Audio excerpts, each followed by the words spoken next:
Welcome everyone to episode 2 of the Cardano Effect podcast. The purpose of this podcast is to take the higher level developer information and projects and whatever's going on within the Cardano sphere and break it down into bite-sized consumable information for every day. And welcome, my name is Philippe, I'm the host today. I want to thank everyone for episode 1. We enjoyed reading your comments, your critiques. We got a lot of feedback, and the good and the bad, we are amalgamating everything, and we're going to try to improve week by week and upgrade the quality of our episodes. So hopefully you like the progress. This is a learning experience for all of us, and this is a community podcast, so we want to make sure that everyone feels as involved as possible. And thank you again for sending questions to thecardanoeffect@gmail.com. We have a small little list that's growing. And we also started a subreddit called the Cardano Effect. We are going to be posting our episode topics there, and you can go ahead and drop questions below. The questions for episode 2 were actually there. You can find them in the subreddit. We're going to be going over some of them today. So that's wonderful. So episode 2 is going to be about Yoroi or Yoroi. Multiple different pronunciations for it. And what is Yoroi or what is Yoroi? It is a Cardano light wallet. And what is a wallet? For people that are new to cryptocurrency, it's where you're going to store your native token. And the reason why wallets are so important is because, first of all, it's not always good to keep your cryptocurrency on exchanges. There are multiple points of failure that can go wrong, and at the end of the day, you want to be as safe with your crypto as possible. And in order to really fully get everything out of this ecosystem, you need to have your ADA in the wallet that is provided by Cardano themselves, because when staking comes along, you're not going to be able to stake your ADA on exchanges. So that's a very important point.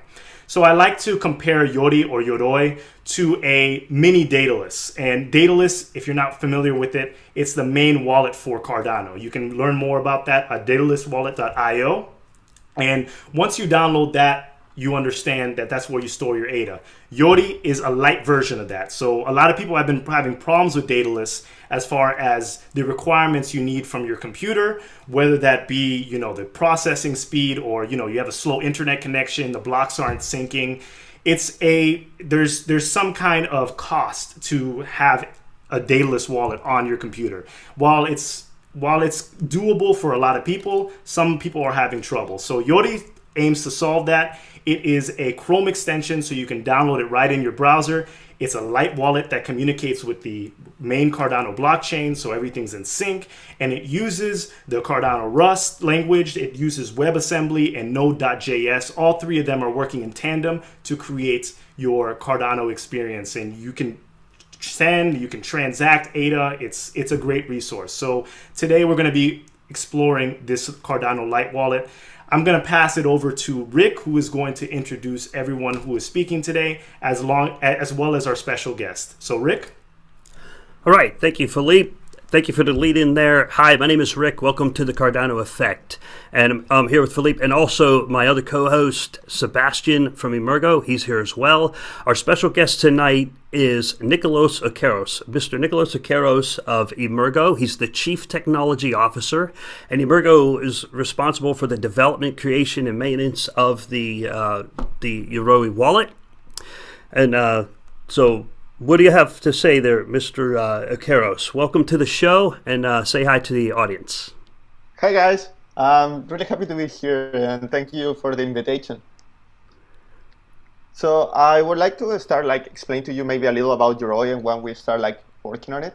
I think something interesting is to know where the name comes from. So Yoroi is a Japanese name, and it basically means great armor, and usually was used by high-ranking officers when in the feudal era in Japan, and it's like the armor that protects the samurais. And if you look for this word in Google, you're going to see really cool armors. And maybe some of you guys don't know, but Emergo is started in Japan, and that's why we have a lot of roots and a lot of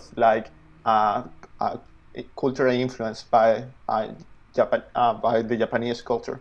So that's why we picked Yoroi, because we thought it would be pretty cool to be something more closer to our roots. Yeah, I really like Japanese culture. Are you broadcasting from Japan right now? Where are you located? I'm not in Japan right now. I usually travel there quite often to be with the team, but I live in Brooklyn in New York. Oh, okay. So right now we're all broadcasting from 4 different locations spread entirely across the planet. Sebastian is out there in Japan. Nico is in Brooklyn, and we're in Virginia and Florida. So, Nico, do you speak Japanese? Just curious. No. No, I don't either. I know just enough to keep from starving to death when I go out there. But thanks for a little bit of history. So Yoroi means great armor. I love how the Japanese use words like that. It's the armor used by the generals. I think that's a great name for a wallet because what do you want a wallet to do? You want that wallet to protect your money. So it's like armor for the wallet. So cool stuff. Sebastian can speak Japanese quite well, though. How do I pronounce Yoroi correctly, Sebastian? I always use the American R. Yes, Yoroi. Yoroi. It Yeah. sounds more like a D than an R. Yeah, it's often described as a mix between an R and an L. But Okay. some people will argue with the D, but I tend not to really get into the Japanese phonetics too much. So. Okay, thanks. So that kind of leads us to one of the first topics we wanted to talk about, or one of the first questions that we were going to ask Nico is why Yoroi? Why not other wallets that are connected to the web, like Infinito on a mobile device, or any other wallets? So, Nico, what do you think about that? Yeah, that's a really good question, and a lot of people have been asking us that. So I think it's like pretty good to start with that. So what happened is that we have like multiple reasons to create Yoroi. I'm going to try to explain all of them. The first one is that sometimes there is like a lot of wallets that support like multiple blockchains, and you can find them for like mobile, desktop. But the problem is that uh, they don't go very deep in what is like all the features and technology of a specific wallet, of a specific blockchain. So what happens is that in Cardano we're developing so many technologies, and the best way to take advantage of them is that you actually have a wallet that take advantage of this. And you can see in other, for example, blockchains for like, I don't know, for privacy coins that actually they're not using the privacy setting in these like generic wallets. And also the problem is that sometimes uh, all these wallets they're not going to be like so interested in what is Cardano. So for example, right now it's really important for Cardano to get integration with Trezor, with Layer, and for this we are going to be the first one like implementing some of the hardware wallets that are coming. There is already an implementation for Trezor for another wallet, but we expect to be the first one to be implemented layers for, and this should be coming like pretty soon. And this is the first reason. So the first reason was pretty much that it's really important that we have a wallet that's always implementing the latest features for Cardano and is always putting Cardano as their first priority. The second one is related to what Cardano is trying to achieve. So Cardano is trying to bring like financial services and financial inclusion for the world. And a lot of the wallets that we have right now is just to make transactions, and they're like still like pretty tight in what is the crypto world. And when we're talking about the financial inclusion, this is not so much just in the crypto, but right, crypto is just a tool to do this. So what are we aiming for Yoroi is that Yoroi is going to be helping people to connect to the financial services. And what do this means in practice? Basically, Yoroi, we are going to be looking at integrating like credit cards that could work directly from your ADA. Also, that maybe you could even like create like bank accounts that are going to be holding ADA. And the idea is that, for example, if you're in South America, in Africa, you're going to be able to like actually have access to like the financial world to buy like some assets. For that, it's something important to mention that probably you will have to go to KYC process AML, and also we are working in that. So Yoroi is going to be like pretty helpful, so people that are unbanked to actually access financial services. And the third part is that there is there is some specific problems with some wallets that are related to security. And most of them, for example, they implement libraries that are not really secure. And we really, really care about security. And that's how you have seen that the Delus is like pretty good. Although the ecosystem was needing a light wallet, and that's why IHK developed Icarus, and we decided to, from that specific implementation from IHK, start working in Yoroi. But we need to have better quality wallets, and that has been a problem because, for example, some of the wallets that are currently in the market right now, they don't respect your privacy. Some of the wallets, if you, for example, if you do a transaction at 0.17 ADA, they're going to charge you the double because they are trying to make money out of you, or they are going to be doing other stuff that are like really tricky. And we want to put like privacy first, and also security for all the users. Wow, that's pretty amazing stuff. So I just learned a couple of neat things just now. So Yoroi is going to be used to interface with the financial services, basically, throughout the world, or any type of financial interactions. Is there something specific about Yoroi that makes it more capable than, say, Daedalus at doing that? Like, is it because it's using a web browser, or it's you mentioned the libraries? Is it using better libraries, or what kind of technology makes it so capable of connecting with financial? I mean, I know you said it's more private and more secure, but is there any other comments on that? So basically, the Delus, I think it's an incredible wallet, but IHK is like, their vision for the Delus is different than the vision that we have for Yoroi. If you go to the page of Daedalus, basically Daedalus is like a full node. That means that it allows the entire blockchain, and also they're looking for integrate with dApps. Well, I think this is pretty important.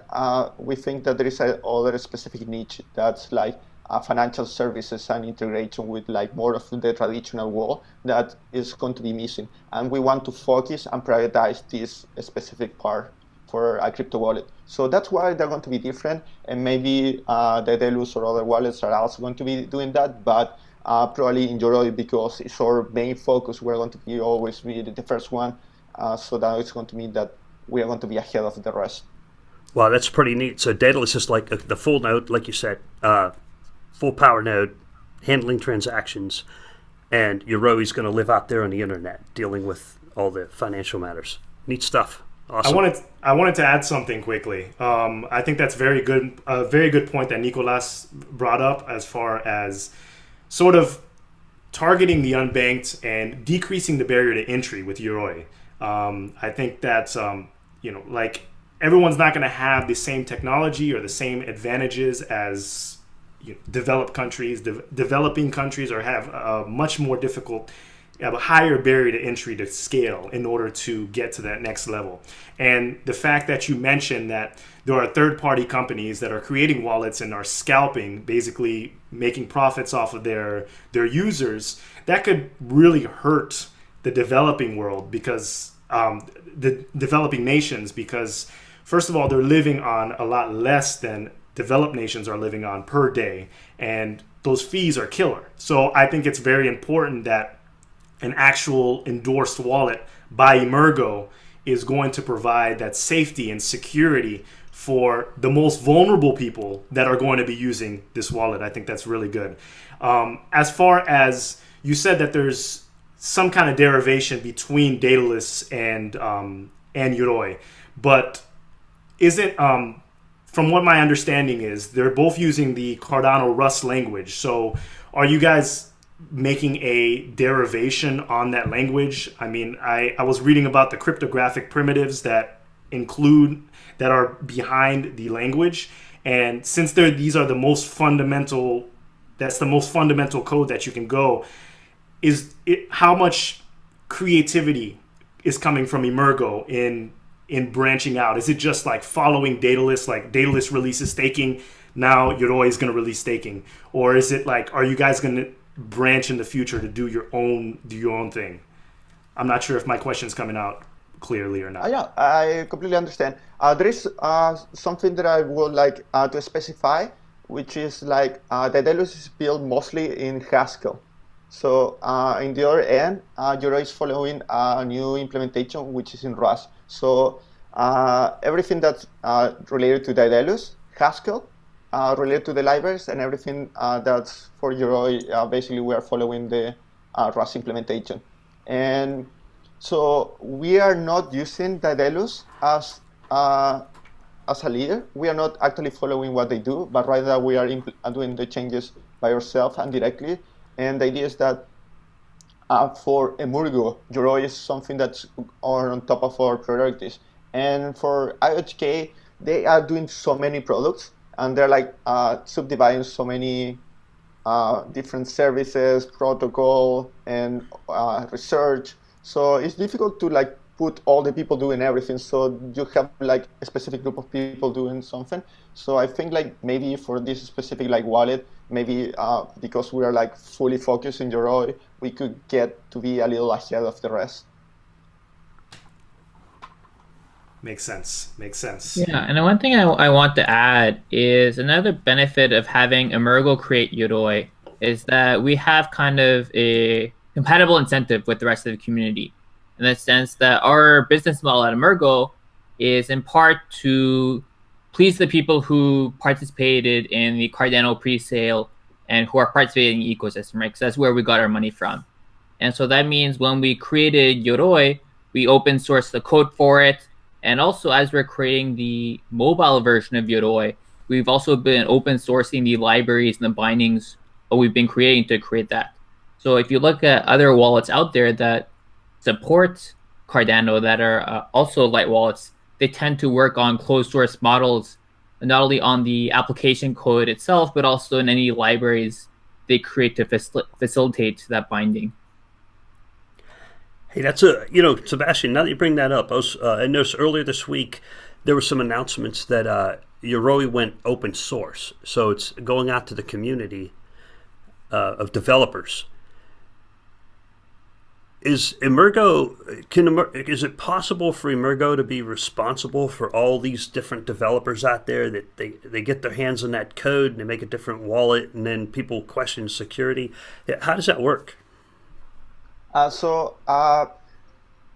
think we are pushing Cardano to specifically what is open source. That it means that it's for people that don't know, it just doesn't mean to to make the code public. It means that also we want to be accepting like contributions from like the developer and the Cardano community. And I think this is pretty important because it's not only related to the code, but also related to features are where we want to aim, some of the features from Yoroi. Related to what is the code is, we have been working for Yoroi for like already for a few months, and we are really comfortable with the entire code base because, as you know, part of like the base of Yoroi is built on top of Icarus, and it's been already like, as I said, some months, and we're really comfortable with the entire code base. And also we have like we already started working in the implementation with Trezor, which we are pretty close, and also layers coming. So right now we are like pretty confident that we can like review correctly all the changes that the community could propose. And the idea is that depending of what is the type of the change, for example, if you have a change that only changes part of the UI, maybe it's not going to be that thorough in how many people need to review it. For example, Seba could be like just review it and accept it, but other changes that maybe are like closer to like the logical part of like how the transactions are handled, that will like take a little more time because multiple people will have to review it to make sure that everything's like correct. But this is something really good about open source, that also this could be seen as a problem, but also other people from the community are going to be reviewing these code proposals. And in general, what you get as a result from open sourcing is that you have more security because there are more eyes looking at all the changes, all the code. And sometimes what you see is that when you have something closed source, like a hacker could be like looking at the code, and because maybe with like 3 or 4 persons that are working a specific project didn't get to catch or see something, they find a vulnerability that could be exploited. But with open source and multiple developers looking for to improve like the product, this is like less likely to happen. So the benefit of being open source far outweighs the risk of a malicious developer getting a hold of the code. It makes sense. And as far as the complexity of how to add to the open source project, how easy is it? How would you compare it to Haskell? In how would you compare Node.js and WebAssembly to Haskell? Do you foresee a lot of developers contributing to the platform?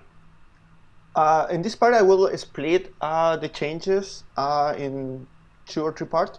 The first part that is going to be everything that's like in the front end with JavaScript. This part is already it's open source, and it's the thing that we are like putting open up with the community.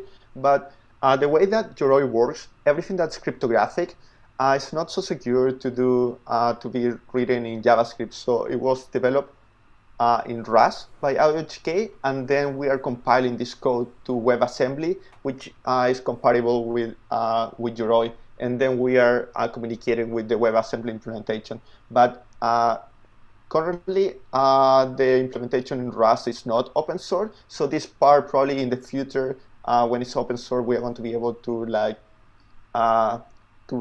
receive like changes from the community, and these changes are going to be translated to WebAssembly changes that will like be connected to Yoroi. Sebastian, that was a little over my head. Can you translate that for me? To kind of translate, I guess, if you will, Yoroi is not just the UI. There's obviously a backend that goes on when you communicate with our server, and the server itself that does some of the processing is not open source, right? There, you can make an argument that we can open source it, and it's a completely fair one. But we just, wanted to open source the front end first, and kind of see how that goes, and kind of get a grasp on the open source community before kind of putting everything out there, if that makes sense. And totally so makes sense. How we want to integrate the community is also another question you could ask. And that's actually something that we've been thinking a lot about at Emergo. So if you go to the Yoroi GitHub page right now, you will see we have some proposals for how to integrate with the community. And, at Emergo, we strongly believe in engineering excellence. That's to say, if you want to create a new feature, you cannot just half-ass it. You can't, make some feature with a bunch of to-dos and no documentation and no spec, right? We want to have a formal process where it's like, okay, first you have to do this, and then you have to write a spec, and we'll review the spec and have a discussion on it, and then we'll have weekly calls and we can discuss the spec and this kind of process. And the reason we want to have this process in place is because we know that people are trusting our service with their money, right? And so because of the way Yoroi is made, you cannot really lose your money really with using Yoroi. There's no way it could just disappear. But you can easily spook a user, right? If they're doing something on Yoroi and then there's a glitch and something looks wrong, then they're going to get scared, right? And we want to avoid any kind of situation like this, right? And so we're trying to establish as good of a process as possible. And to do that, we want to have some of the community feedback, right? So we want developers that want to contribute to Cardano to come to Yoroi, right? So to kind of comment on the Haskell side, as you know, the Haskell code base is huge. It's not an easy task to just jump into it unless you're really a full-time developer working for IOHK. We hope that with the Yoroi code base, it's hopefully well documented. I've spent a lot of time personally adding a lot of documentation. It's also much smaller. So we're hoping a lot of developers will to kind of jump into the code base, read some of the documentation we put out, read some of our proposals for integrating with the community, and give us some good feedback about how we should process going forward. If they have any concerns with our process, saying like, hey, maybe if you did it this way, it might be a more secure way to integrate with the community, or maybe a better way to integrate with the community, we're totally open to these kinds of suggestions right now. So trying to kind of lay down the foundation. So developers tend to know Rust a little more so than Haskell, I take it? I would say Rust is maybe more familiar to people who are used to other popular languages out there.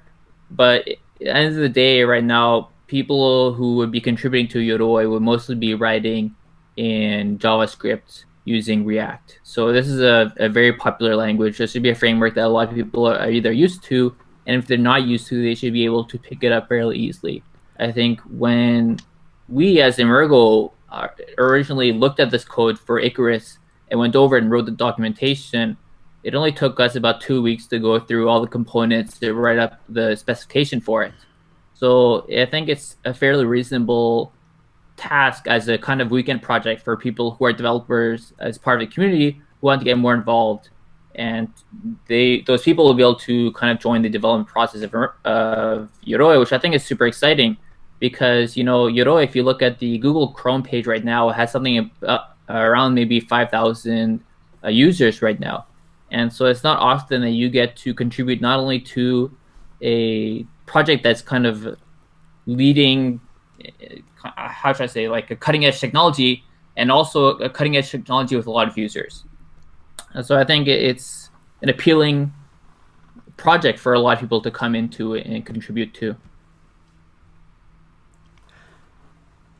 Wow. So, you brought up some human factors there about the amount of effort that was put into getting this thing online, to getting Yoroi online. And Philippe, you think it's a good time? I was going to segue from that into our next part about some of the human factors and what people have to do, how much effort it takes to build a wallet on the magnitude and scale of Yoroi. I know it looks simple.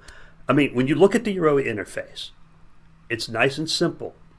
And I've played with it many times, and you can't make a user error that causes a malfunction. Somehow, Emergo managed to eliminate user malfunction, aside from typing a password wrong. But if you do that, it alerts you and said you typed your password wrong. And so what I mean by that is Yoroi has a very simple interface, very usable. So the question then becomes, how long did it take to get such a high performance wallet? How many people worked on this effort? How many months? Was it a very long time? Did you guys start last February? And how many people was there? When did that start? What do you think? Sarah, want to take this one? Yeah, I think IOHK started working on this project 7 months ago, something around there. So that's when the GitHub repository is created. So right now, the beauty of open source is you can go to the GitHub page right now for Yoroi and look at the entire history of the project from the very first commit. And so I think the first commit to the project for the Icarus code base was about 7 months ago. So that's when the project got started. And then we started building off the Icarus project sometime, I think, in July, if I recall correctly, right? Yeah, late July. Yeah, so that's when we started looking into it. And we spent some time, as I mentioned, writing the specification. Then we spent some time developing a QA process. We spent some time doing security audit, all these kinds of fundamental things before we started, really adding on top of it. And so I think right now we have one full-time developer that's on it. And then we have 3 other people at Emergo, including me, that I would not say are necessarily full-time, but obviously it takes a large part of our day to maintain the code and prepare all these new features and do all the code review. And obviously a lot of thought process goes into designing new features, right? Whenever we think about it, a new feature or something that can be approved, we go through a lot of discussion about the best way to do it. And kind of that's what takes up probably the most of our time as opposed to writing the code. That's pretty amazing. So from the time Icarus was released in July, and then Yoroi was released, I think in September. That's only like two and a half months later. That's a quick turnaround. Is that about right? What happened is that everything that's related to Icarus, which is the base for Yoroi, I was like pretty good. Everything really well organized from IOHK, but there was like a huge part that was missing, which was the part of scalability, because it's not a full node, but rather there is a part that's like a live wallet, and we are actually storing like the history for the users. We're going to have a lot of people connecting and asking for this request, so we had to put together an architecture that's can scale and can like work as expected for most of the users. And actually, this wasn't that simple because, for example, the importers work with a database called RockDB, which is not pretty good to create like a web service. So we had to work with like a Postgres database that has another like front end in front of it that could like give the information to Yoroi. And we have to work with like a lot of people to put everything together, and that everything also had another degree of security. And this was took us around like a month.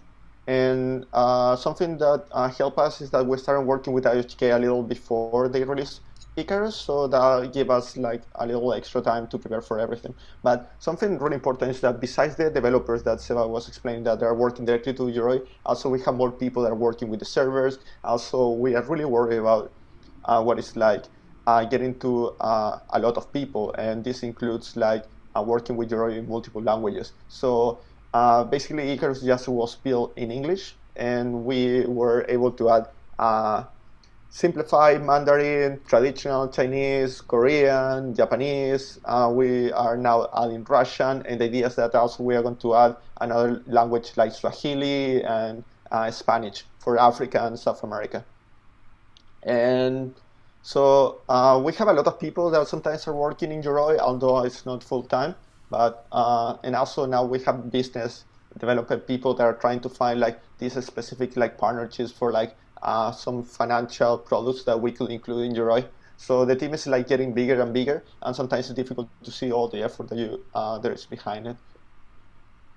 Yeah, because I should also mention we also have a team that's a separate team that's working on the mobile version of Yoroi. So that's also something that's coming up. If it's okay for you guys, I would like to jump to more of like one of the decisions that I was talking about Yoroi with financial inclusion.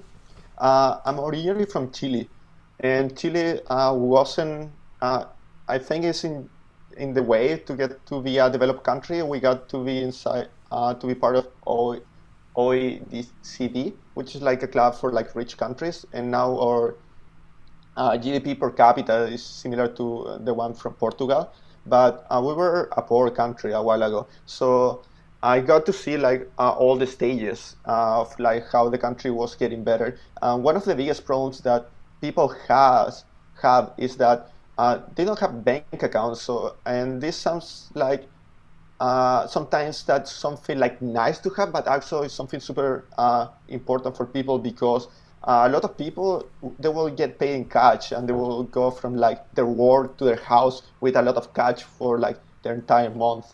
And a lot of people get like stolen. It's like not a safe country because our country is under development. So getting steal, like getting robbed is like not so uncommon. And this is really like, I know, critical. You lost all the money that you were working hard for the entire month. And also sometimes you don't have dollars because you have the specific currency of that country. And then as the world is getting more globalized, also some products or services are like, everyone wants to have them. For example, if you want to have like more space in Gmail, or if you want to have a Spotify or anything, you need like to have dollars and be able to pay for these services. And even for like, I don't know, for something as simple as buying an app in the App Store, you need a credit card or to get like a registration.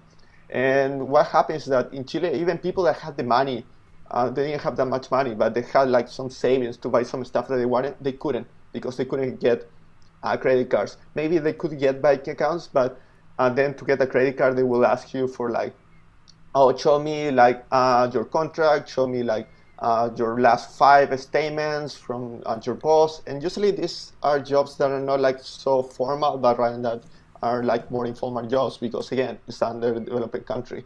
And so now one of the biggest startups in Chile is like just a startup that sells prepaid credit cards. So, and this is super simple. And this has made a lot of like difference in like accessibility from like people. And this is the first part. The second part is that, for example, if you start like saving money and you are thinking about like a retirement, sometimes just keeping money under your pillow is a pretty bad idea because usually you get inflation. Maybe in the US and other countries are not felt that strong, but as you guys talk in the latest podcast about Venezuela, like if you will have bought like I think like 10 years ago $1 million and in like Venezuelan pesos and would check how much money you had now in dollars, it would be like $10. Like what? Instead of like having more money as times goes by, you get less and less money. And this is pretty common. So the idea is that always you are trying to do savings in like some financial asset. And what happens in these countries is that you have so many middlemen that they are going to ask you for commissions, and then they are going to ask you for the exchange rate. So, for example, if you just want to buy, like, for example, a stock of like S&P 500, something like really normal that will keep you safe from inflation, you are going to end up paying like 20 or 40 extra % for something that should be like just almost nothing extra. And when we are talking about like financial inclusion, for Yoroi, this is what I see, that people through cryptocurrency are going to be able to escape these middlemen that are actually scamming people and taking like advantage of them.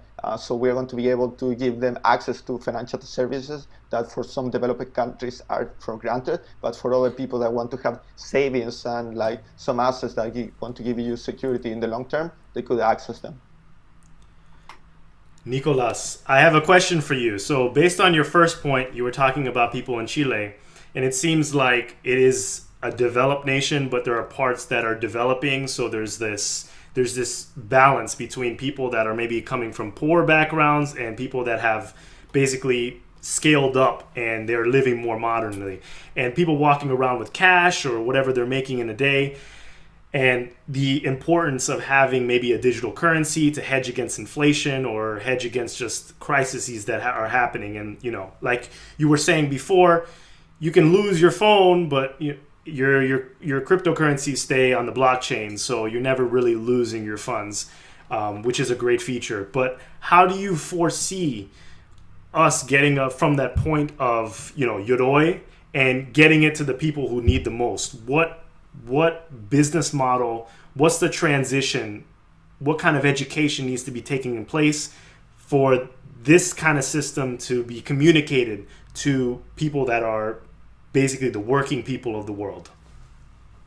I think it's a really good question, and it's going to be like a really tough and long path. I don't think this is going to happen in 1 or even 2 more years. I think this is going to be like something that maybe is going to happen in 5 to 10 more years.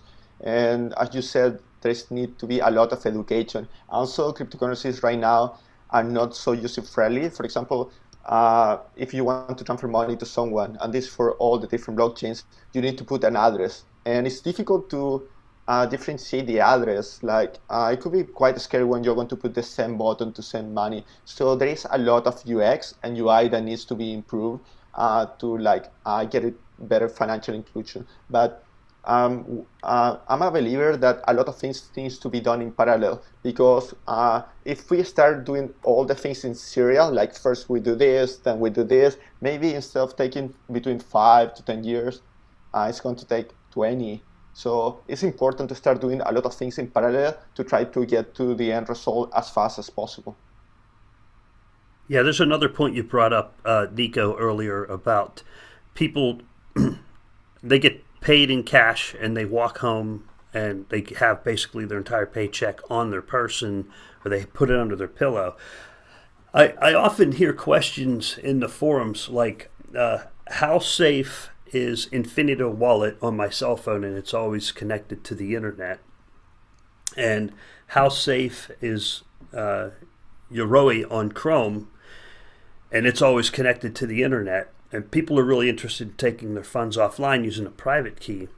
So you really give us a good perspective to say, well, how safe is it to have your entire life savings in your house in the form of cash? It's much less safe.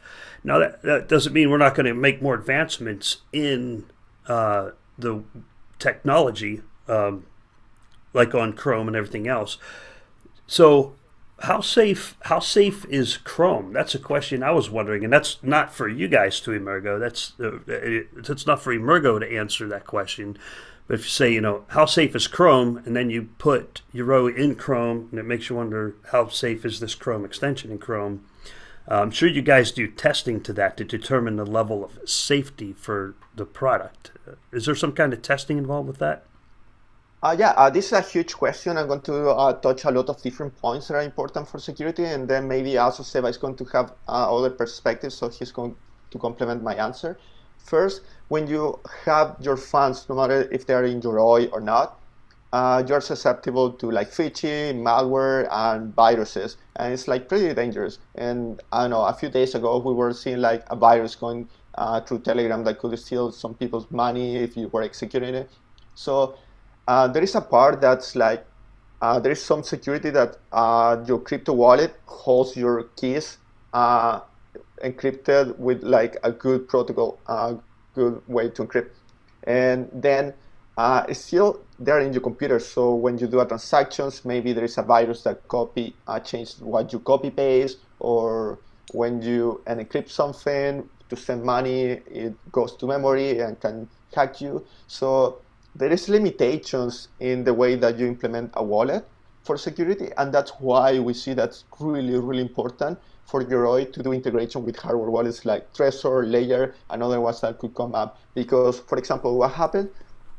Trezor Layer hardware wallet basically is a small USB device that you can connect to your computer, and your private key, which is required to make transactions, is stored in this hardware wallet. So basically, you send requests to this USB device, who creates the transactions and send them back to the computer, and then you broadcast. And this gives you another level of security, which, for example, even if you have a computer that's compromised, you will be able to be safe and your funds wouldn't get stolen. So that's why we are prioritizing the hardware integration, because there is so much that you can do with like a crypto wallet in your computer, and then you need to start to add in these little things. And besides that, also something that's really important, and we also have in the roadmap for Yoroi, is that we're going to be bringing multi-sig. Multi-sig is multi-signature, which means that, for example, if you have a crypto account, you can create multiple keys. And for example, you can pick that out of 5 keys, 3 keys need to accept or broadcast a transaction to so the transaction actually happens. So it's like a permission-based account, and this is like really important, because also this, besides giving you more security, also could enable another uses for like, for example, companies. For example, if you give a Yoroi account to someone that's an accountability, maybe that person could like steal money. And it's not like an external person, it's like an internal person. So multi-sig also is really important, because it's going to bring like permission to Cardano wallets. So like with a multi-sig, if I were to buy something on eBay and there's a buyer and a seller, and I say, okay, I'll purchase that product, here's my ADA, I sign that transaction, the seller signs that transaction, and I want to finish I get the product and I sign it and the money goes through. Is that another example, or am I off on that? That's a little bit different, because that's like more of an escrow system, if I understand correctly. Oh, Sebastian, do you got any ideas? That's more of an escrow system. But I mean, for multi-sig, you could do something like, I think the best example is you have a company, right? And you have, for example, you did an ICO. Okay, you now own $1 million ADA, for example. Okay, you don't want anybody inside your company to steal the $1 million ADA, right? So what you would do is you would set up the multi-sig on your wallet, right? And you give a key to a certain subset of employees. Maybe, the person who's managing the finance and the CEO and whatever. And then whenever somebody wants to spend some of the company's money, they need to get approval from a subset of the employees to make sure it goes through. That way, no single employee can steal all the funds. I get it now. That's Rick, much more complex, yeah. And another example for everyday people using multi-sig would be something like, if you're leaving money to your kids and you have multiple family members signing off on the transaction, I'm going to give Billy this amount of money when he turns 18, but he needs the approval from multiple family members. Or if you have like a significant other and you're budgeting or something like that, both parties may need to approve a transaction before it actually goes through. So it has a lot of use cases for both everyday people and also for businesses. I see a lot of use cases, especially in there's a lot of situations in this country with divorce and splitting assets, and people running off with other people's money, and you have to track this person down, so it really puts a lot of accountability in the system. I think it's a great feature, and I'm looking forward to it. All right, thanks Philippe, and thank you Sebastian. There is something else that I would like to mention. Seba already talked a little about this, that as we are working in Yoroi, we are also open sourcing some libraries. For example, we just open source a library for React Native, so anyone that wants to create a mobile wallet or do some development for Cardano in React Native, they can use this library space. And we are also open sourcing a library for iOS, for Objective-C, Swift, for Android that's going to have compatibility with Kotlin and Java, and also for Node.js. And this is really important because as we are working in Yoroi, we're like giving all the tools that we think are important back to the community so they can develop other products. And even, for example, something that we have had to put a lot of effort is everything that's related to the backend and scalability. And something that we're thinking of is we are going to start wrapping this as a product, so developers that want to build a product based in Cardano, they're going to be able to connect to our backend, and they're not going to have to build everything that we already did again, so they can focus in what is the app in the front end. Hey, I got a piece of trivia for you as far as development inside Chrome and the scalability. Did you guys know that Yoroi works inside Yandex? There's a different web browser that's similar to Chrome.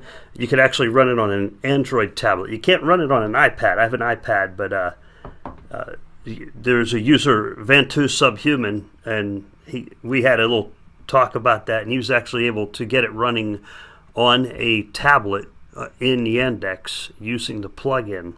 Now, I don't know if that's a good thing to do, but it works. So I thought that was kind of cool. Is there other advantages to using a web browser, like making plugins that work alongside Yoroi, where I put my Yoroi plugin into the web browser, and could I put like an eBay plugin that interacts with it, or how would that work? So something that's really cool about, and some of the advantages to have the Chrome extension is that you already have like some degree of security because you need to go to the Chrome store to download Yoroi. And the second part is that also when you download Yoroi, you are going to have automatic updates from the Chrome store. So you get like the security from Chrome. And also there is something else that Chrome, the way that's built, it only allows connection from an app for some specific servers. So in that way, Yoroi can connect to things that are not like preset. So any change that happens in Yoroi, Google will alert you. And so the idea of this is that there is complete transparency and the user are in control in everything. And for example, another thing is that when you install Yoroi, all the permissions that the users are shown to the user. And also that because it gets integrated into Chrome, for example, if you are interacting with a web page, and this is something that Seba already started working on, and maybe he can tell you more, that you are going to be able to automatically put some of the information that you require in Yoroi to make like the transaction and, for example, pay for something. Okay, and like I have Yoroi installed on my web browser right now that's running on this computer. And it's relatively safe, right? I mean, it's pretty hard for a hacker to get in there and yank my funds out in some way. Yeah. So basically, right now the security is pretty good. Everything is encrypted, and we only decrypt your private key when you're going to make the transaction, and then it continues to be encrypted. And now the idea is that with the integration for hardware wallets, you're going to try to move Yoroi to work with hardware wallets, and this is going to give you like the extra security that I think you should be comfortable holding like a a fair amount of funds that way, because this, as Yoroi is already pretty secure, but you will have like this disconnection with another implementation, so I will be required to do like a double hack to be able to get your funds. So as more barriers you put, it's going to be better because you're going to have more defenses. Yeah, and if I can add more to the security thing real quick. So first of all, I just want to remind everybody, we went through an actual security audit. So we had independent people look through all our code. So we have some guarantee of safety that way. But also the model for Yoroi is that you do not have to trust the server it connects to. So even if the server you connect to is somehow malicious, taken over by some adversary, you will not lose your private key, you will not lose your spending password, none of this information will be leaked out. And so this is really good because it means even if you want to do this as an example, you could reroute Yoroi to, instead of using our server, use your own custom server and see what kind of data gets sent to it and kind of convince yourself of the safety of the protocol, right?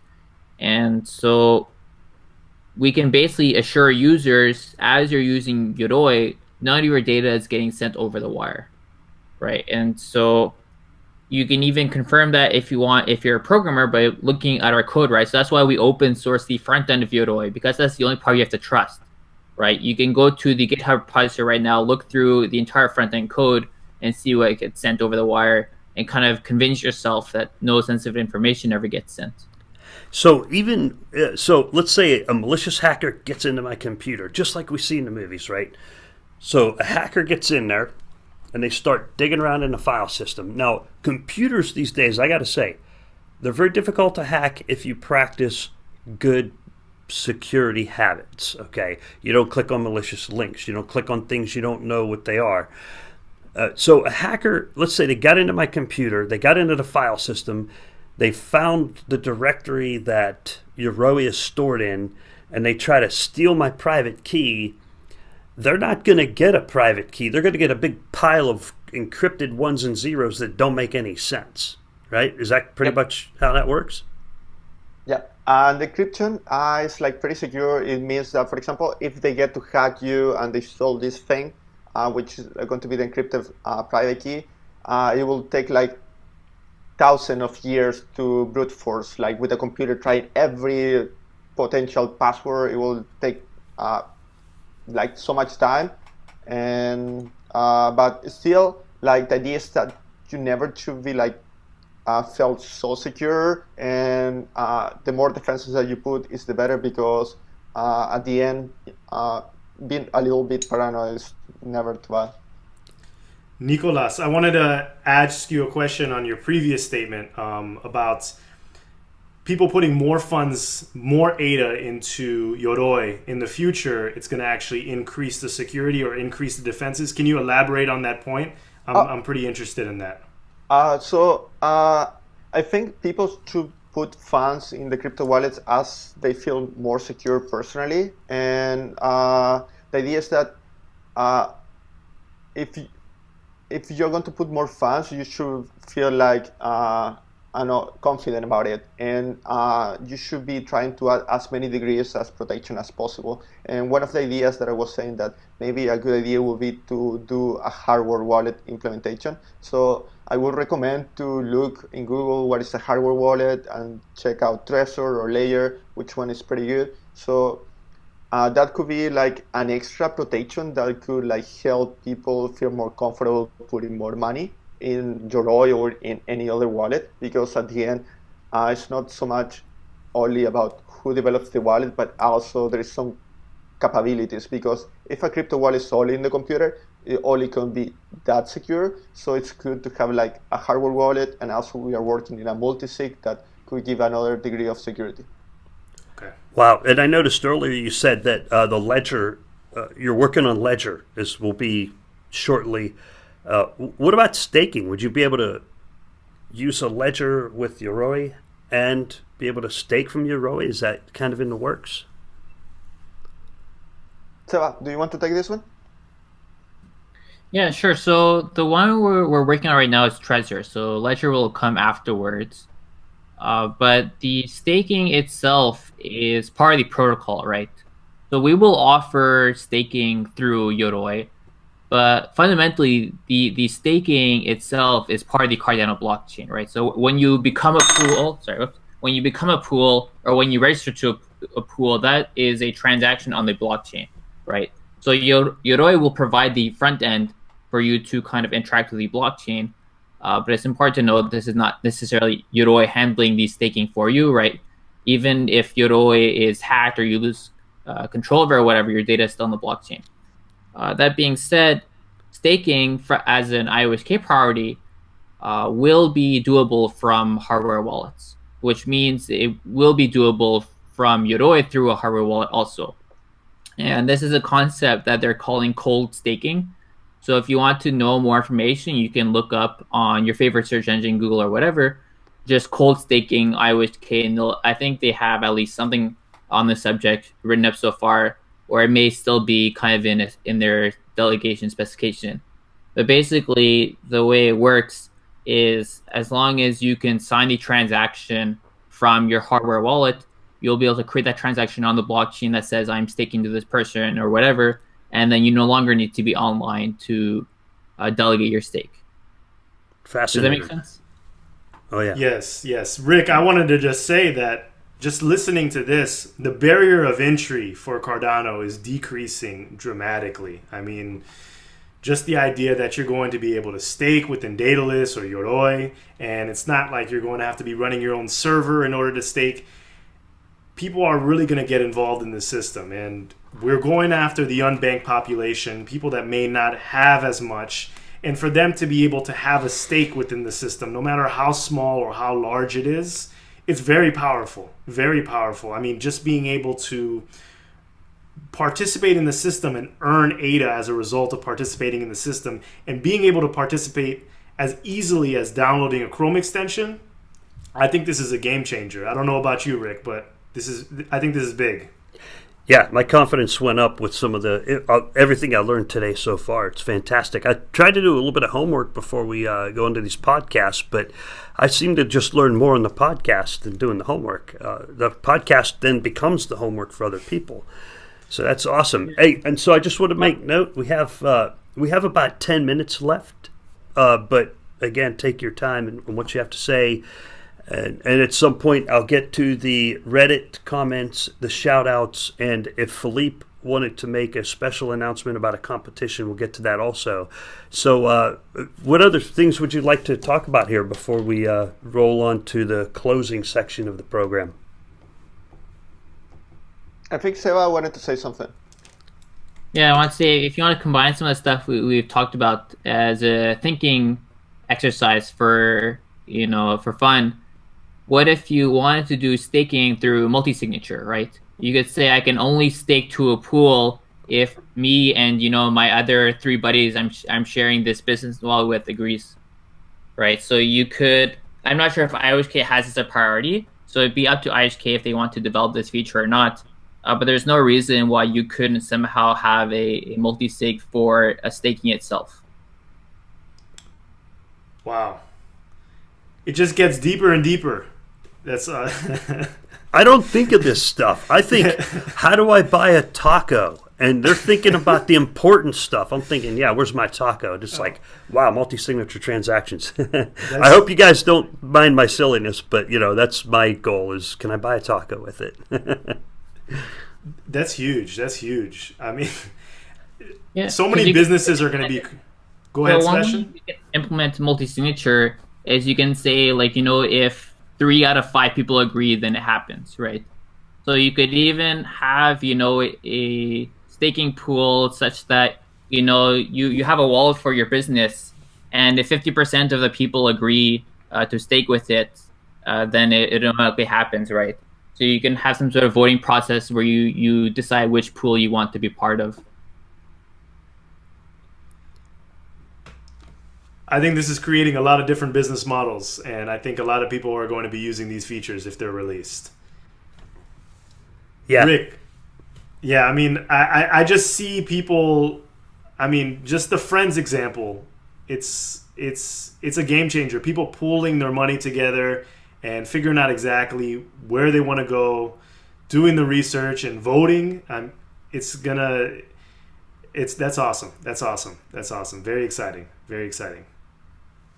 Yeah, and with multi-signature, it'll lead to, I guess, possibly real estate transactions, high-cost transactions, transactions. It requires multiple signatures, but it's usually things that are very critical in nature. So I guess that's going to have its application. And also, as a last thing to say, if you want to help us build it, now it's possible, right? You can come to the Yoroi now open source repository, check out the code, write up a proposal, and we'll read through the proposal and have a discussion. And if you have the technical knowledge to build this feature, then it's totally possible. That's great. I'm going to be including all this information in the description below, and I'll also be including any contact emails if future developers want to get in touch with you two and see what they can contribute. Yeah, you can contribute if you know how to operate GitHub and you know how to write code, but I don't know how to do that, but I'm sure I'll figure out some way to contribute. Throw some ideas in there. Before we jump to the Reddit questions quickly and the Reddit comments, I just wanted to, just for personal information, what's the memory usage comparison between Daedalus and Yoroi, and how is that factor going to increase or decrease over time? So basically, because the Daedalus is like a full node and always needs to be syncing with like the blockchain, it requires way more memory because it needs to do a lot of validations, while Yoroi only needs to do the validation for your specific information. So Yoroi is like easier for like computers that maybe are not last generation, they are not so like powerful, but I think the Daedalus is getting better and better. So actually, I think like the two implementations are good for most of the computers. Okay.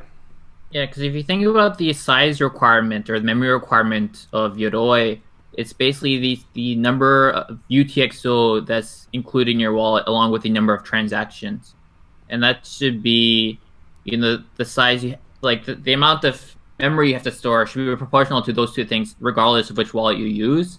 So we have a much lower factor on those than some other wallets may have.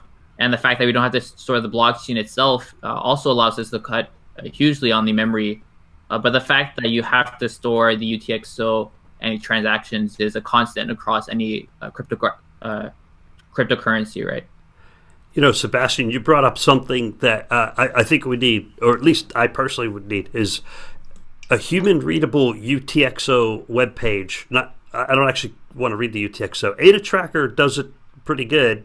Sometimes I can't get it to work, but there's times where I look at the UTXO transaction to say, okay, did my money get to my wallet or did my money get to the person I sent it to? Because I've been passing money around for stuff, and I go look at the transaction, and it just blows my mind because UTXO outputs on the web page, they're very complex. It's like it took your entire balance and it threw it out there on the blockchain. Then it took a piece out of it and gave it to that person, then gave you the rest of your balance back. And when I read it, I go, did I just lose all my money? No, it's still in my wallet. So UTXO readability, that would be high on my priority list for people to look at it and make sense of it. Does that make sense? Do you ever look at it? Yeah, I mean, IOHK is actually working on this problem, right? So IOHK has a team of people who's dedicated to building visualizations of blockchain technology. And so they're currently looking at this problem, and you can kind of see some of the work they've done so far, right, with Symphony, which is their first major release. But I think they're planning to have some other stuff related to Cardano coming up in the future, where they want to visualize the whole chain, including the delegation and the transactions and all this kind of stuff. So if you want a visualization of the network, I think IOHK is probably working on that right now. Yeah, it's fantastic. And one more question before I switch over to the Reddit questions is, you have two objects sitting there on your desk. There's a coin and a card. What's with that coin? Yeah, this coin is the 1-year anniversary coin of Cardano. So the mainnet launched in September last year. And on the 1-year anniversary, we had an event in Japan, in Tokyo, where we had a bunch of speakers from Emergo plus Charles come on. And we gave everybody who joined the event one of these coins to kind of remember the event. That's a massive coin. If someone tries really cool. Someone tries to take it from you, just throw it at them. Nicolás just shared his coin as well, so where's that awesome. At? Let's see, Nicolás. Say hi so we can see your coin. Hi guys. So this is coin. I'm going to like bring it a little closer. I can see the other side. And actually, it's like pretty fake. As you say, like you can throw this at someone that's trying to steal you, and probably you're going to knock that person out. Yeah, that's like the British pound coins. They weigh a pound. That thing's pretty heavy looking. Okay, Philippe, should I shift over to Reddit? Let's do it. Okay. Oops. Okay, let's see here. All right, I'm going to read through some of the comments, see if we can answer some questions. So some of the questions were answered right up front. Where does the name Yoroi come from? And Nico hit on that very early on. There were some questions. Congratulations with going public with GitHub. Oh, sorry. So the first question that came from Andreas. The next one is from JDTX. Thank you, Andreas, and thank you, JDTX. They have a question there. In view of the recent Mega NZ extension hack, how safe is it to use Yoroi? And I think we answered that question. Yeah.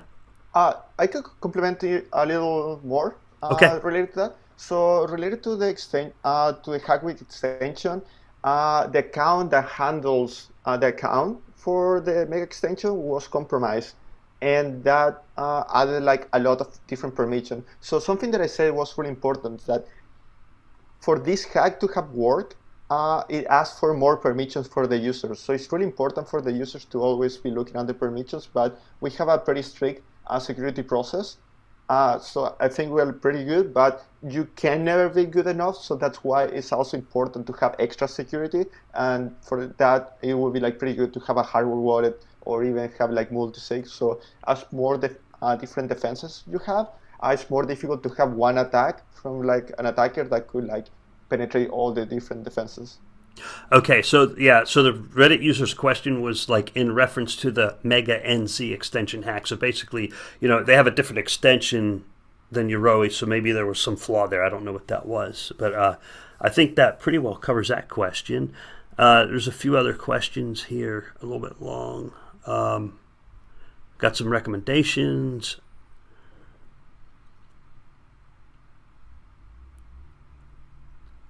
Hello, as a light wallet. Okay, this is from user MikeyPen88.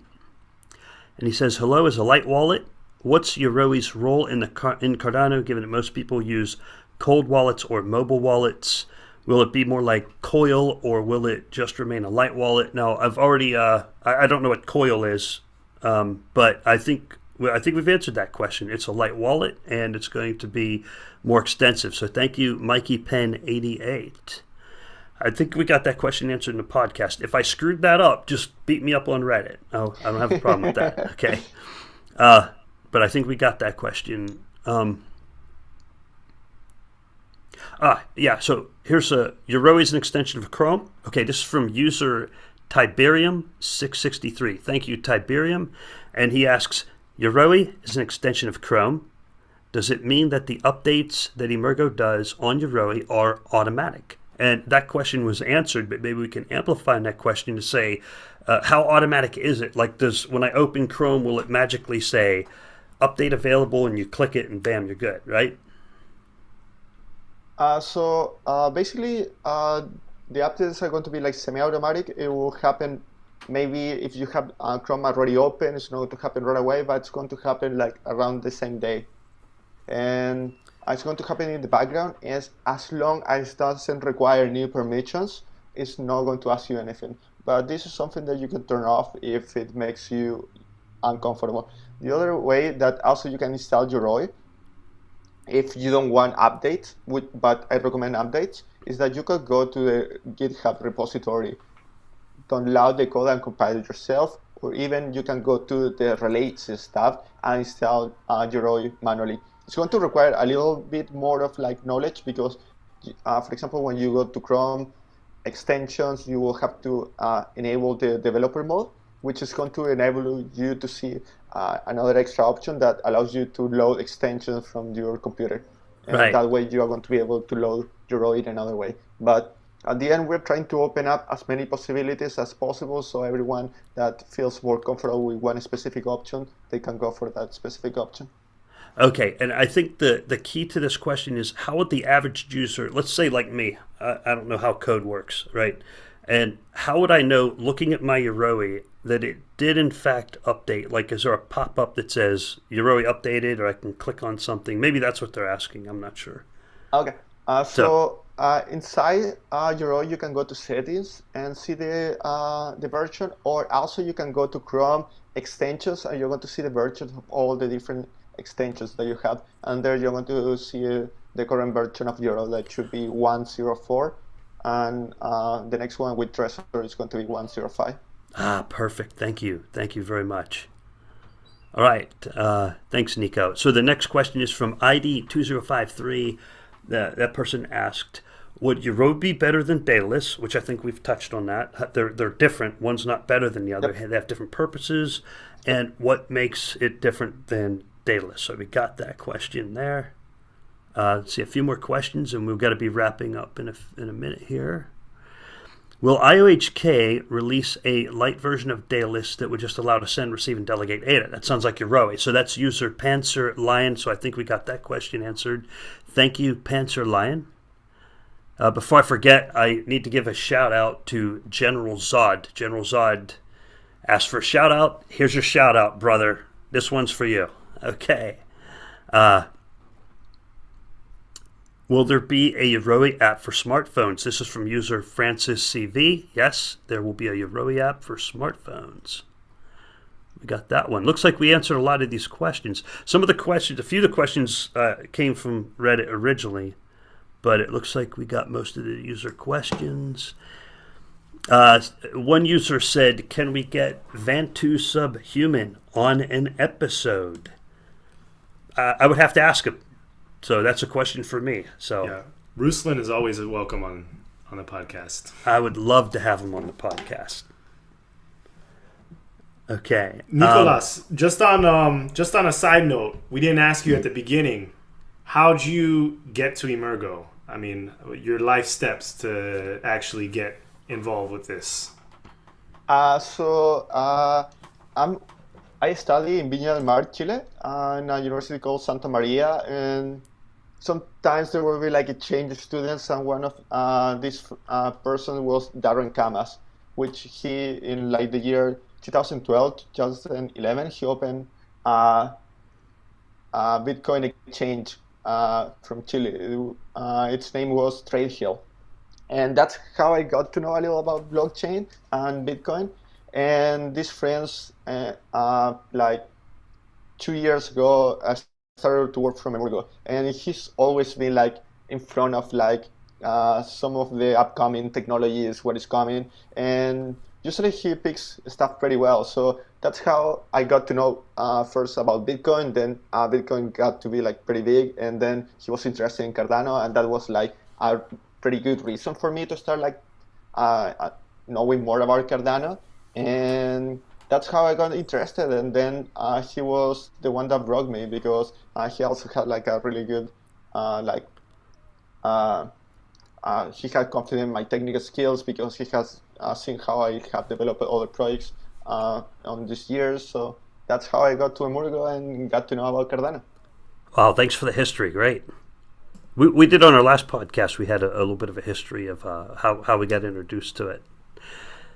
All right, a few more. User Persinho wrote a very thorough line of questions and feedback with really great ideas about when will Yoroi integrate with Facebook, Twitter, and LinkedIn. This will be really good feedback, so I think we need to address that in another podcast, or make sure that feedback gets back to developers. A lot of brilliant ideas in there. All right, last question. When Soup Kitchen from user Trade Fees.